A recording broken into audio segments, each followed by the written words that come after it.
Good morning, how you doing? I am Chris Thompson. Just got the kids dropped off to school and I'm headed up to Hagerstown.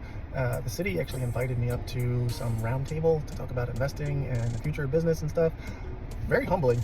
Pretty excited to see what it's all about, so we'll see you up there. There are investors, property owners, business owners here in the room that have completed projects, have projects underway, and I want to say thank you for your confidence. Feeling of size and grandeur right as you come in. That opens up to the fitness up above, a front. High ceilings, hardwood floors, quartz countertops, stainless steel appliances, a higher end product. Just walked out of the beautiful, newly renovated Maryland Theater here in Hagerstown.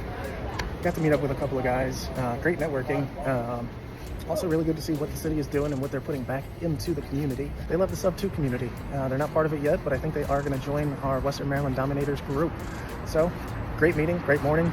Take care. Talk to you soon.